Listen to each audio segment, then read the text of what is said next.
Hello, everybody! Hello!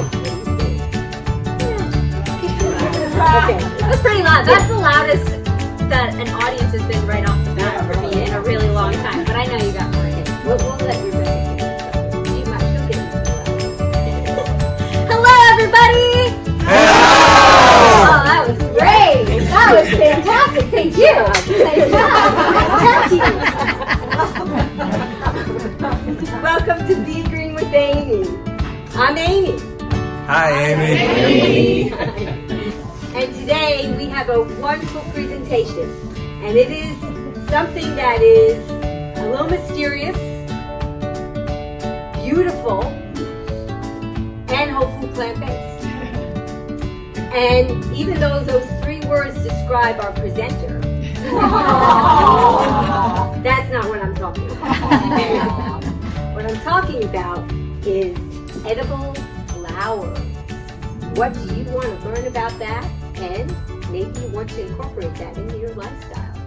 So please help me give a warm welcome to our great presenter, who's beautiful and hopefully plant-based.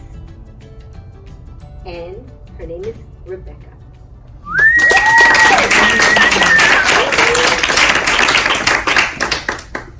So we're going to talk about edible flowers because 75% of the calories consumed by human beings in the United States come from 5 livestock species, nobody in this room, and a small number of species of plants. Does anybody have a guess what small number of species of plants are 75% of the human diet in the United States?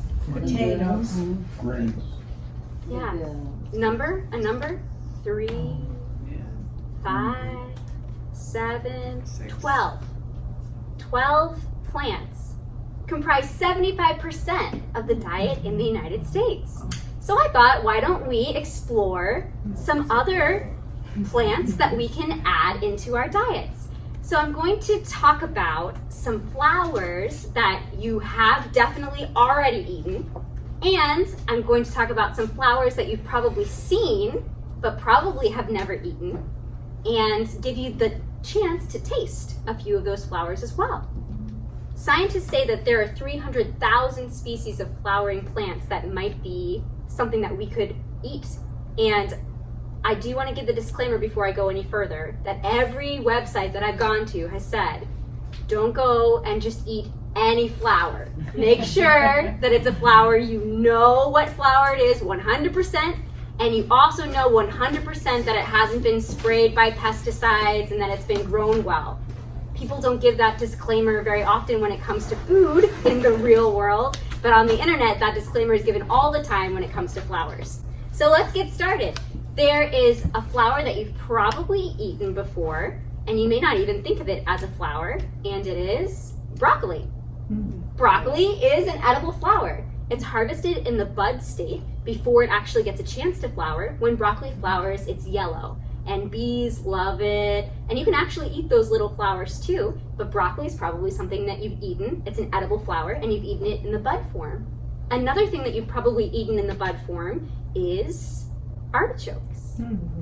Artichokes are harvested in the bud form, and when they bloom into a beautiful purple flower that butterflies and bees like to eat a lot. But once they're in the flower form, they're kind of hard for us to chew, so we don't usually choose to eat those types of flowers. And you've probably heard of chamomile and lavender. Those are 2 flowers that we use in teas all the time.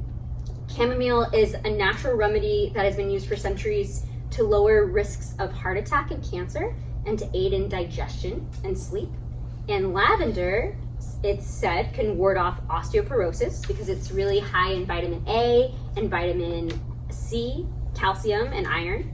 And it could help to control anxiety and depression because it's got the natural relief type of tendencies. Can anybody smell lavender in their minds right now? And it just kind of soothes you, it puts you at ease. Yellow and red and pink roses, and you smell them and you say to yourself, they smell so good, maybe they can even be eaten. You can open your eyes. So let's talk about those two types of flowers. So say you were in my garden and you knew that it was a pesticide-free garden and that these roses had been grown perfectly. You could actually eat them, and you can eat many parts of the rose. Almost all parts of the rose can be eaten.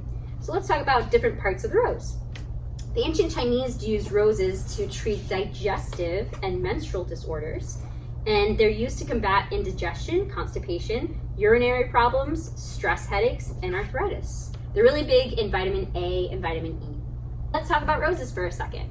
You can use the rosebuds in your food, and they actually taste a lot like roses. Has anybody eaten rosebuds before? Maybe in candy or in some type of dish? Yeah, you can almost taste that rose scent. The roses that are older roses are better for this type of consumption because the newer roses have been bred to look beautiful, but the older roses, they'll have those rose hips on them, and you can use the rose hips in tea. So the rose leaves can be used in tea. Rose leaves taste like black tea, but they don't have any caffeine in them. The rose buds are edible, like I said before. The rose hips, that happen before the bud happens, have more vitamin C than an orange. Wow. They can be used in teas, in jams, in sauces. Rose petals can be used in salad. Can you imagine a salad sprinkled with rose petals? So let's talk about them. First one that I'm going to talk about are the ones that I have the most of. And they are right here. Does anybody know what kind of flower this is? Marigold. Marigold. It's a marigold. It's a marigold. And marigolds have been used for a very long time by different people in different parts of the world. The Aztecs really liked marigolds. They used them in religious ceremonies, and they used them also for medicinal purposes. The base of this marigold has a lot of medicinal properties. It holds oil that can be used as medicine. So when I give these to you, if you choose to eat a marigold, be sure to separate the petals from the base so that you can try the petals, because if you eat the whole thing, which you can, it'll be a little bit bitter. But if you try the petals, it might be a little bit more palatable flavor. And the Aztecs used these, and when the Spanish came over, and the Spanish and the Portuguese actually took the marigolds and brought them back to Spain and Portugal because they kind of looked like gold and they just wanted to take them. Sometimes people refer to them as the poor man's saffron because they have this really beautiful color. And if you use them in your dishes, you'll get that beautiful color in your dishes as well. Let's talk about pansies. Pansies are the darling of the edible flower world because they come in so many different colors. They come in purple and kind of reddish. I've even got a yellow one in here, and they're beautiful, so people really like to use them. You can put some in an ice cube tray, fill it up with water, and make ice cubes that have these pansies in them. And you can eat them, so you can put it in whatever beverage you choose. Just make sure that you tell your guests that they can eat the flower too, or they'll probably not eat the flower, but it's possible. People also like to use them to decorate things, to decorate cakes. You can put them in the frosting, or to decorate a fruit bowl. You can put them on the fruit bowl. Really nice for decorating. And you can always use them in a salad too. They kind of taste a little bit like lettuce, so it'll add a pop of color to your salad. These snapdragons are beautiful, and they're really easy to grow in many places, so a lot of people like to use them. But I tried a snapdragon before I came here, and then I decided to buy many more flowers because they're a little bit bitter.